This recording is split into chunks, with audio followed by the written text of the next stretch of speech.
अस्सलामु अलैकुम वरहमतुल्लाहि वबरकातुहू।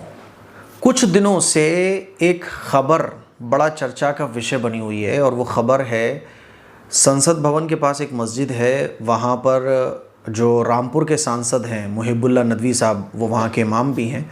उन्होंने समाजवादी पार्टी के नेताओं के साथ मीटिंग करते हुए एक फ़ोटो सोशल मीडिया पर किसी ने शेयर किया, जिसमें समाजवादी पार्टी के नेता भी बैठे हुए थे और दो ख़वातीन भी बैठी हुई थी, जिसमें एक डिम्पल यादव भी थी। वो साड़ी पहने हुए थी। साड़ी जब पहने होते हैं तो जाहिर सी बात है कि पीठ और पेट खुला होता है कुछ हिस्सा। तो ये सोशल मीडिया पे जब फ़ोटो चला तो पॉजिटिव नेगेटिव सभी तरह के कमेंट्स आए। किसी ने कहा कि इस तरह से मस्जिद में किसी नेता नगरी की मीटिंग नहीं होना चाहिए। किसी ने कहा कि इस तरह से औरतों को मस्जिद में नहीं जाना चाहिए। किसी ने कुछ कहा। बहरहाल होते होते ये बातें चलती रहीं। हॉट टॉपिक ये तब बन गया जब एक डिबेट में मौलाना साजिद रशीदी हैं कोई, उन्होंने जो है ना गलत सलत लफ्ज़ों को बोला। उन्होंने जो भी कुछ कहा, हर बात को कहने के दो तरीक़े होते हैं कि हम एक बात कह रहे हों लेकिन उस बात के कहने में हिकमत वाले अल्फाज हों, उस बात के कहने में एक हमदर्दी वाला नज़रिया हो। हम जिसको वो बात बोल रहे हैं, गलती पर हम किसी को मुतनब्बे कर रहे हैं तो उसमें अपनाइयत होना चाहिए। देखो, मैं कोई गलत काम कर रहा हूँ या आप कोई गलत काम कर रहे हैं, मुझे आपको कोई टोकता है और उसके टोकने में एक अपनाइयत है तो हम उसका एहसान और शुक्रगुजार होते हैं। लेकिन जब एक बेइज्जती और एक कमी को पकड़ के टारगेट करना जब हम किसी को शुरू करते हैं तो फिर जो है वो एक बहुत अलग ही माहौल चल जाता है। बस वही हुआ। साजिद रशीदी जो है ना, जब भी वो डिबेट करते हैं तो उनकी बेसर पैर की बातें होती हैं ना, उनको मतलब ये पता होता है कि मुझे कब कौन सी बात बोलनी है। जो कुरान में आया ना, उदउ इला सबील रब्बिका बिल हिकमा, कि हिकमत के साथ आपकी नसीहत में एक नसीहत वाला अंदाज़ भी होना चाहिए। हर बात को एक कहने का तरीका भी होता है।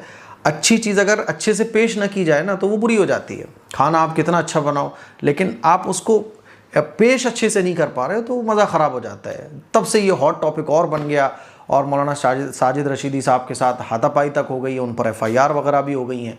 तो ये तमाम चीज़ें अपनी जगह हैं। मैं तो कुछ ज़रूरी बातें हैं जो आप लोगों की खिदमत में रखना चाहता हूँ। देखो, पार्टियाँ अपनी जगह हैं, सारी चीज़ें अपनी जगह हैं, लेकिन अल्लाह और अल्लाह के रसूल के जो तरीक़े हैं वो बिल्कुल हमारे सर आँखों पर हैं।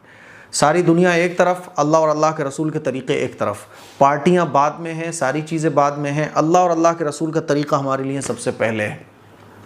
तो ये पार्टियां जो है ना वो अपनी जगह है, ठीक है। इस सिलसिले में एक बात और मैं आप लोगों को बताना चाहूँगा कि मैं तुर्की गया हूँ और मैं इसी तरह से दुबई भी गया हूँ और दूसरे मुल्कों में मेरा जाना हुआ है। तो जो मसाजिद ऐसी हैं जहाँ पर फॉरेनर्स आते हैं, अंग्रेज़ आते हैं, तो अंग्रेज़ जो है ना, देखा होगा कि कभी वो घुटनों से ऊपर कपड़े पहने होते हैं।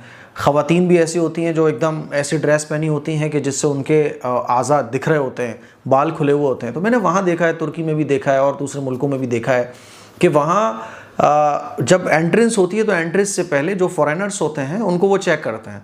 आप मस्जिद में जा रहे हैं, मस्जिद का भाई आदाब ही, ऐसा नहीं कि भाई ये मैंडेटरी है, इसके बगैर आपको एंट्री नहीं मिलेगी, ऐसे नहीं बोलते वो लोग। वो बोलते हैं this is a mosque and ये मस्जिद है।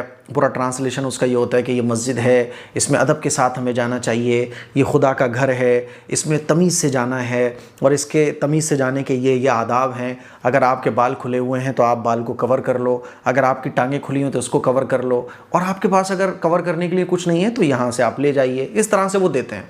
तो जितने भी फॉरेनर्स को मैंने देखा, सब बड़ा सा जो बुर्का टाइप होता है वो पहनी हुई होती हैं, हिजाब लगा लेती हैं वो, और खुशी खुशी मस्जिद को देख रही होती हैं वो। और उन्हीं मस्जिद में मैंने देखा है कि कई जगह पर दावत के एक स्टॉल टाइप भी लगे होते हैं। ख़वातीन जब पहुंचती हैं तो वहाँ एक खातून का स्टॉल लगा होता है, वो उनको बता रही होती है कि इस्लाम ये है, इस्लाम की तालीमात ये है। और उनके बताने का जो अंदाज़ होता है बड़ा यूनिक होता है, बड़ा हमदर्दाना होता है। समझ रहे हो? तो अब मैं आपको क्या बोलना चाह रहा हूँ कि अल्लाह और अल्लाह के रसूल के जो अहकाम है वो हमारे सर पर हैं, उससे आगे कुछ नहीं है, उसके आगे हमें झुक जाना है, क्योंकि इस्लाम के ज़रिए ही हमें इज़्ज़त मिली है। अल्लाह जिसको चाहता है इज़्ज़त देता है। अगर आप पार्टियों के नाम पर किसी इस्लामी चीज़ पर एग्रीमेंट कर लें कि चलो यार छोटी सी तो है, तो ये छोटी सी ज़रूर है लेकिन अल्लाह की नज़र में आप गिर जाओगे। अब मस्जिद में जाने का अदब क्या है कि ख़वातीन अगर ऐसी हैं कि क्योंकि बॉडी का कवर होना लाजमी है, चलो बाल ना सही लेकिन कम से कम पूरी बॉडी कवर होना चाहिए। मस्जिद में जाने के आदाब है। बाहर आप कैसे हो, देखो हम मस्जिद में नापाक नहीं जा सकते, है ना। अगर हम नापाक हैं तो मस्जिद में नहीं जा सकते, हमारे बदन के अंदर से बदबू आ रही है तो हम मस्जिद में नहीं जा सकते। नमाज जब हम पढ़ते हैं तो सर ढककर नमाज पढ़ते हैं, मस्जिद में जब हम मुंह हाथ धोकर जाते हैं। और ख़वातीन के लिए भी यही है कि उनकी जो बॉडी है वो पूरी कम अज़ कम कवर होना चाहिए। अब मुहिब्बुल्लाह नदवी साहब को ये बोलना चाहिए था और इसका ख्याल रखना भी चाहिए हर जगह कि मस्जिद भाई मेरी नहीं है, यह अल्लाह का घर है, इसमें आने के कुछ आदाब हैं।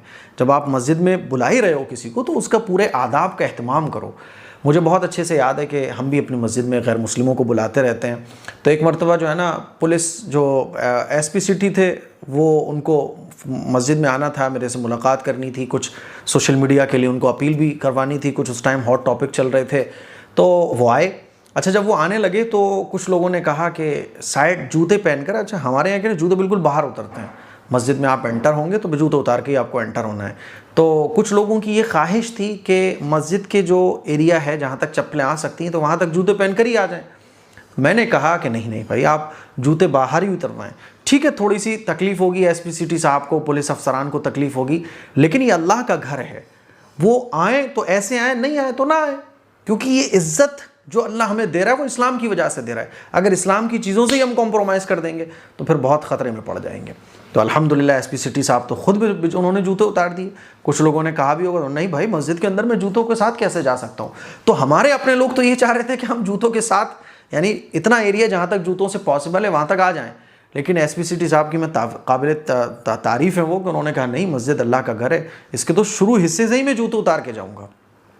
तो मैंने लोगों को आके, देखो तुम छोड़ रहे हो, वो इतना अदब कर रहे हैं। तो अदब हर आदमी करता है, हर मज़हब की जगह की वो करता है। प्रॉब्लम ये है कि हम खुद आदाब का लिहाज नहीं रखते।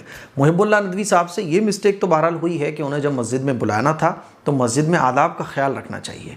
मस्जिद अल्लाह का घर होता है, मस्जिद हमारा घर नहीं है, हमारा कोई मीटिंग हॉल नहीं है। आप अपने घर में जैसे चाहो, जिसको जैसे चाहो वैसे बुलाओ, लेकिन मस्जिद में जब आप बुला रहे हो तो आप कह सकते हो भाई मैं हाथ जोड़ रहा हूँ, जनाब अखिलेश यादव साहब, जनाब पार्टी के कारकुनान साहब, मस्जिद में असल में आदाब ये है कि आप थोड़ा सा अपने आप को कवर कर लें, और कवर करने की कोई मना नहीं करेगा। तो ये तो बहरहाल है। अब मौलाना साजिद रशीदी साहब ने जो कहा, उनका जो लहजा है वो इंतहाई वाहियात है, इंतहाई गलत है। ऐसा लहजा बिल्कुल नहीं इख्तियार करना चाहिए, ये बिल्कुल भी इस्लामी तालीमात नहीं है। इस्लाम ऐसे गैर मुहज़्ज़ब अल्फाज को इस्तेमाल करने की क़तन इजाज़त नहीं देता। लेकिन इससे भी ज़्यादा अफसोस की बात दूसरी तरफ ये है कि यहाँ तो डिम्पल यादव है, मुसलमान खुद भी बोल रहे हैं कि भाई उनको इस तरह का जो उन्होंने टिप्पणी की है वो गलत की है ना। अब मुहिब्बुल्लाह नदवी साहब इस पर कुछ भी दलील दें कि पहले ऐसा हुआ है, पहले भी मस्जिद, भाई पहले कुछ भी हुआ हो, पहले भी अगर इस तरह से कोई मस्जिद में आया है तो वो गलत है। मस्जिद के जो आदाब हैं, मस्जिद मेरा घर नहीं है, अल्लाह का घर है, इसमें जो आएगा वो इन आदाब की रियायत के साथ ही आएगा। जैसे फॉरेन कंट्रीज़ में आप देखेंगे, जब फॉरेन कंट्रीज़ में ये हो सकता है, हम क्यों कंप्रोमाइज़ कर लेते हैं, हम पार्टियों को और जो नेता हमारे होते हैं इतना उनको सर पे क्यों बिठा लेते हैं कि हम हर चीज़ से कॉम्प्रोमाइज़ करने वाले बन जाते हैं, सही गलत की तमीज़ भी भूल जाते हैं, गलत बात को अपनी दलीलों से सही करने की कोशिश करते हैं कि पास्ट में ऐसा हुआ है और प्रेजेंट में हो गया तो क्या मसला है। पास्ट प्रेजेंट कुछ भी नहीं है, गलत पास्ट में हुआ वो भी है, प्रेजेंट में वो भी है। अच्छा, इसके बिल्कुल अपोजिट साइड में अगर देखें तो इकरा हसन के बारे में, जो कि कैराना की सांसद हैं, उनके बारे में जो कोई करनी सेना का वो कौन है, मुझे उसका नाम याद नहीं आ रहा है, उसने कितनी अभद्र टिप्पणी की, शादी की बात करी, असदुद्दीन ओवैसी साहब के बारे में क्या बोला, उसके बाद तो इकरा हसन के साइड में कोई नहीं खड़ा हुआ है। तो एक बड़ा डबल स्टैंडर्ड है जो सोशल मीडिया पे चलता है, जिसको देख के बड़ा अफसोस भी होता है। हालांकि हमारे लिए इकरा हसन भी बराबर हैं, हमारे लिए जो है ना डिम्पल यादव भी इज़्ज़त और एहतराम में, ठीक है। खातून की इज़्ज़त, इस्लाम ने कहा कि सारी ख़वातीन की इज़्ज़त बराबर है, ऐसा नहीं है कि इसकी कम है इसकी ज़्यादा है।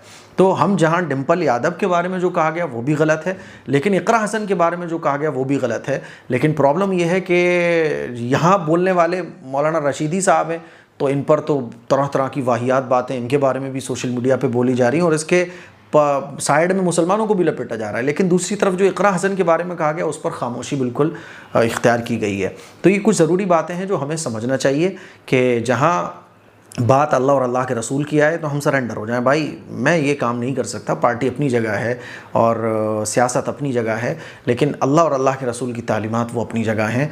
अल्लाह और अल्लाह के रसूल की जब बात आएगी, मस्जिद में दाखिले की बात आएगी और जब दीन की बात आएगी तो मैं तो दीन ही को फॉलो करूँगा। आप मस्जिद के बाहर पार्टी की मुझसे बात करें और मस्जिद के अंदर अगर आप आना चाहते हैं तो बिल्कुल आइए, सबके लिए आने की इजाज़त है, लेकिन मस्जिद के आदाब की रियायत करते हुए। तो मुझे उम्मीद है ये चंद बातें आपको अच्छे से समझ आ गई होंगी। इसके लिए कुछ शेयर करें, दूसरों तक पहुँचाएँ। अस्सलामु अलैकुम व रहमतुल्लाहि व बरकातुहू।